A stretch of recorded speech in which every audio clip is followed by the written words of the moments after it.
ये कहानी 1980s में साउथ अमेरिका के एक बहुत ही खूबसूरत गांव लॉस लेरोस नाम की है, जहां पर चारों तरफ हरियाली और खेत ही खेत हैं। उन्हीं में से एक खेत के पास डमासो नाम का एक लड़का छुट्टियों में अपने चाचा के घर में रुका हुआ था। उन दिनों लोग अक्सर जल्दी सो जाया करते थे, इसलिए सब शाम को ही खाना खाकर सो गए थे। डमासो बिस्तर पर लेट तो गया था, पर उसे नींद नहीं आ रही थी। वो बस छत पर लगे पंखे को ही देखे जा रहा था कि तभी अचानक उसे बहुत जोर से जानवरों के करहाने की आवाज आई। वो उठकर बाहर गया तो उसने देखा कि आवाज पास के एक एनिमल शेल्टर से आ रही है, जहां पर बहुत सी गायें थीं। डमासो ने आसमान की ओर देखा तो पूरा आसमान काले बादलों से ढका हुआ था। उसे लगा कि शायद सभी गायें आने वाले तूफान से घबरा रही हैं, इसलिए वो गायों को अंदर वाले तबेले में लेकर जाने के लिए उनके पास गया और गायों को बहुत मुश्किल से एक एक करके अंदर वाले तबेले में लेकर जाने लगा। पर डमासो ने कभी गायों को इतना बेचैन नहीं देखा था। इतनी बेचैनी की वजह से डमासो के लिए उन्हें वहां से ले जाना भी मुश्किल हो रहा था। तेज बारिश भी शुरू हो गई थी। बड़ी मुश्किल से जब उसने कई सारी गायों में से कुछ गायों को अंदर वाले तबेले में भेज दिया तो उसे मीट की बहुत ही गंदी बदबू आने लगी। जैसे जैसे वो और गायों को अंदर भेज रहा था और गायें वहां से कम हो रही थीं, वो बदबू वैसे वैसे बढ़ती जा रही थी।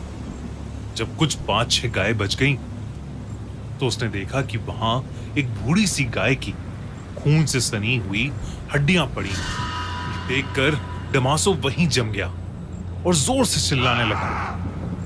पर इससे पहले वो वहां से भाग पाता या कुछ कर पाता, उसको दूर से एक आवाज आई। तेज बारिश के बीच वो मीलों से आती हुई आवाज इतनी भयानक थी कि उसे सुनकर डमासो की रूह कांप गई और उसे सुनते ही डमासो समझ गया कि वो आज मरने वाला है, क्योंकि वो आवाज एल सिल्बॉन की सीटी की थी, जिसका मतलब था कि एल सिल्बॉन उसके पास आ रहा है। डमासो ने एल सिल्बॉन के कई किस्से सुने थे।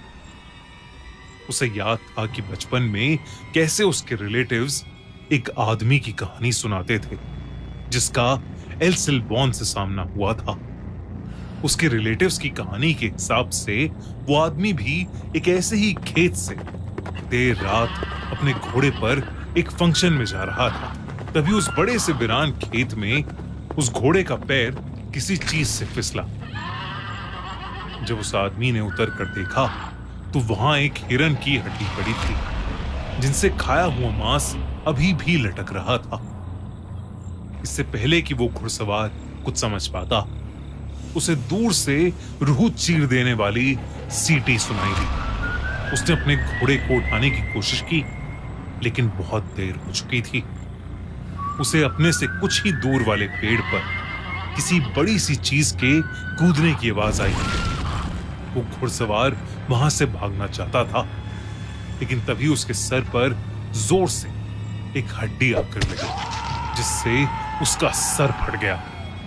वो घुड़सवार चीखते हुए मदद मांगने लगा, लेकिन कोई फायदा नहीं था, क्योंकि मौत का चेहरा बनकर 19 फीट का एक भयानक आदमी उसके सामने खड़ा था।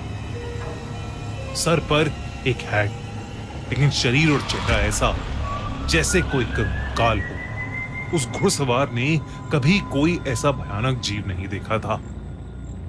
उसके पास एक हड्डियों से भरी बोरी थी और उसी बोरी में से हड्डियां निकालकर वो उस घुड़सवार को बिना रुके मारने लगा। वो घुड़सवार अपनी जान की भीख मांगता रहा, लेकिन वो आदमी उसके शरीर से हड्डियां निकालकर खाने लगा। अगली सुबह कुछ गांव वालों को गाय चराते हुए वो घुड़सवार नहीं बल्कि उसकी लाश मिली, जो कि एक कंकाल बन चुकी थी। कहते हैं कि वो 19 फीट का कंकाल जैसा दिखने वाला आदमी एल सिल्बॉन है और वो आज भी उस इलाके में भटकता रहता है। डमासो के दिमाग में यही कहानी चल रही थी और इससे पहले वो भाग पाता, एकदम से जमीन पर 19 फीट की एक लंबी सी परछाई बन गई और फिर उस परछाई से भी लंबा एक आदमी निकला जिसने एक भूसे की हैट पहनी हुई थी और जिसके हर जगह से कटे हुए शरीर से उसका मांस लटक रहा था। ये 19 फीट से भी बड़ा आदमी और कोई नहीं बल्कि एल सिल्बॉन ही था।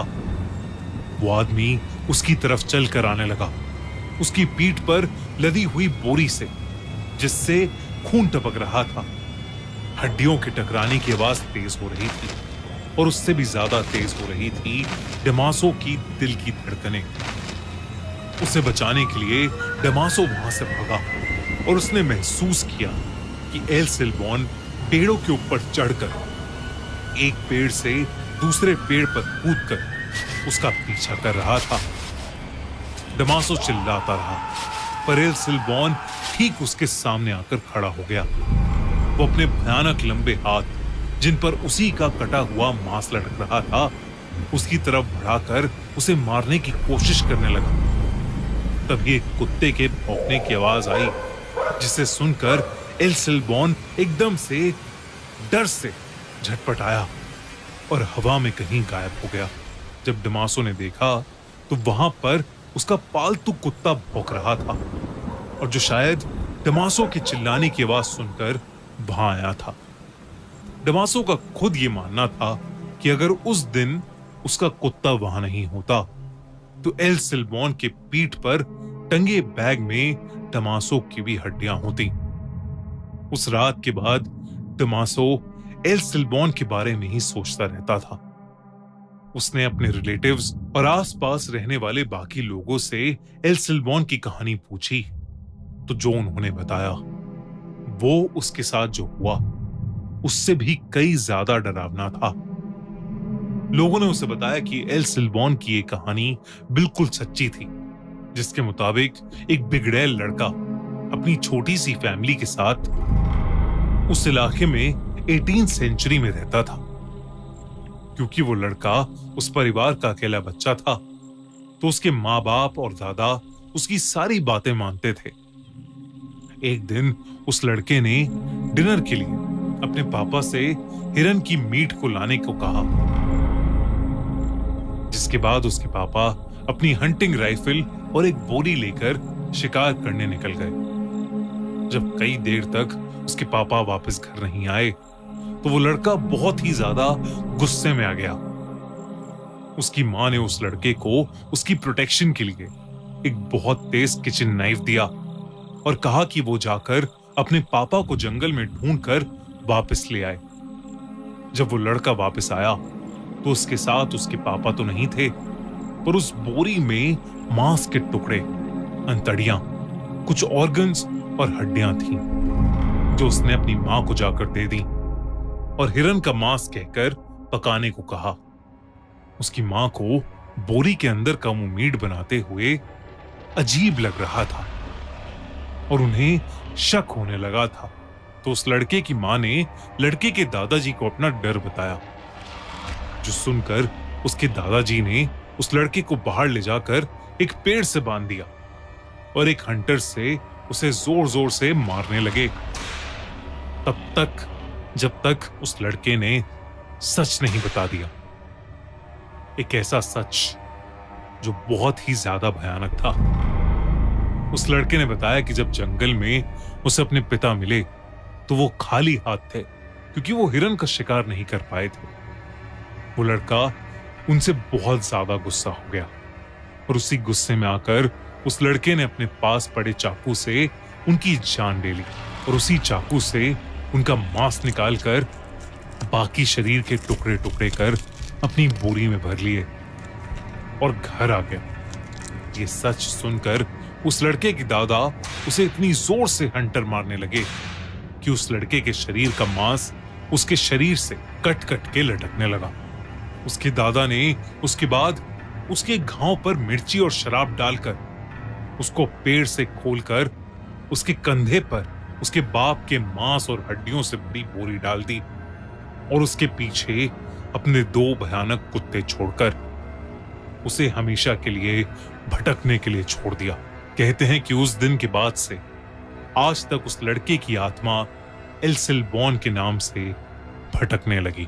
उस इलाके में रहने वाले लगभग सभी लोगों का मानना है कि उनका एक ना एक बार एल्सेलबॉर्न से सामना जरूर हुआ है, जो पेड़ों में बैठकर एक अलग ही तरीके से सीटी बजाता है और जो भी देर रात खेतों में घूमता है उस पर एक जानवर की तरह अटैक करता है। कहते हैं कि वो बस कुत्तों से डरता है और इसीलिए उस इलाके के सभी घरों में लोगों ने कुत्ते पाले हुए हैं। डमासो उस रात अपने कुत्ते की वजह से बच गया, वरना वो भी आज एल्सेलबॉर्न का शिकार हो जाता।